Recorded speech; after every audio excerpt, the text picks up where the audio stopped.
Trump ने भारत से मांगे 9,000 करोड़ रुपए। वजह जान हंसने लगे। पीएम मोदी भारत को 9,000 करोड़ का चूना लगाने के चक्कर में अमेरिका। आपको भी नहीं होगा यकीन दोस्तों। आज की खबर ऐसी है जिसे सुनकर आपको लगेगा कि ट्रंप ने भारत को दोस्ती का नहीं बल्कि लूट का न्योता भेज दिया है। अमेरिकी राष्ट्रपति डोनाल्ड ट्रंप ने पीएम नरेंद्र मोदी को एक नए संगठन में शामिल होने का ऑफर दिया है।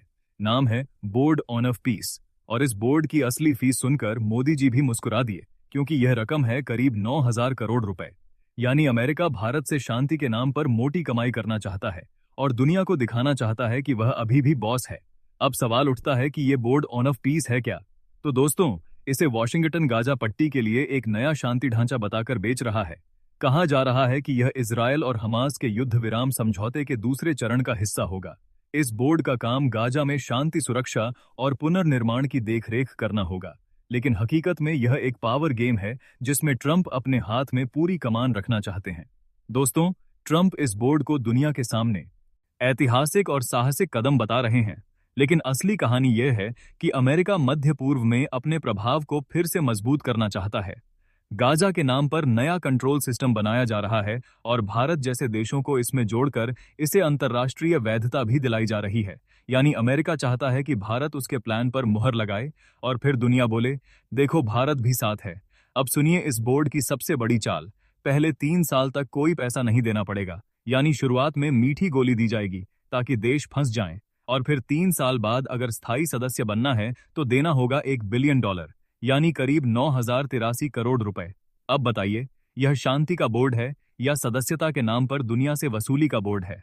ट्रंप का दावा है कि इस पैसे का इस्तेमाल शांति गतिविधियों और विकास के लिए होगा। लेकिन दोस्तों, भारत कोई चैरिटी बैंक नहीं है। भारत अपनी जनता का पैसा किसी के एजेंडे पर उड़ाने के लिए नहीं बैठा। आज भारत की प्राथमिकता अपने विकास, अपने रक्षा ढांचे और अपनी रणनीतिक स्वतंत्रता है। और मोदी जी बार बार साफ कर चुके हैं कि भारत किसी के दबाव में नहीं झुकेगा।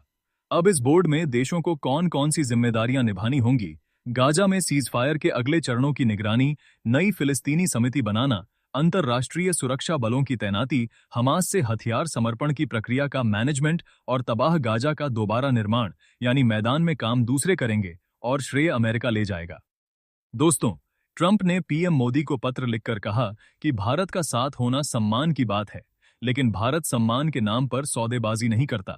भारत की ताकत उसकी नीति है, उसकी स्वाभिमान वाली सोच है, और यही बात ट्रंप जैसे नेताओं को परेशान करती है, क्योंकि भारत अब पुराने दौर वाला देश नहीं रहा जिसे आदेश देकर चलाया जाए।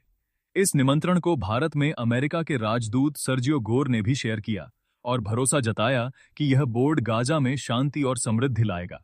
लेकिन दोस्तों, भारत जानता है कि शांति सिर्फ बोर्ड बनाकर नहीं आती। शांति आती है ईमानदार नीति से, भरोसे से और जमीन पर सही फैसलों से। और अमेरिका का रिकॉर्ड बताता है कि वह पहले एंट्री करता है, फिर शर्तें बदल देता है। अब सबसे चौंकाने वाली बात यह है कि भारत अकेला नहीं है। इस बोर्ड में इजरायल, मिस्र, तुर्की, कतर, पाकिस्तान, कनाडा, अर्जेंटीना जैसे देशों को भी बुलाया गया है।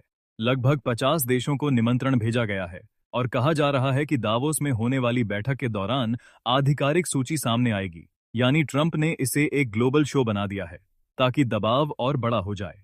व्हाइट हाउस ने इसके लिए एक हाई लेवल समिति भी बना दी है, जिसमें अमेरिकी विदेश मंत्री मार्को रूबियो, जारेड कुशनर और विश्व बैंक के अध्यक्ष अजय बंगा जैसे नाम शामिल बताए जा रहे हैं।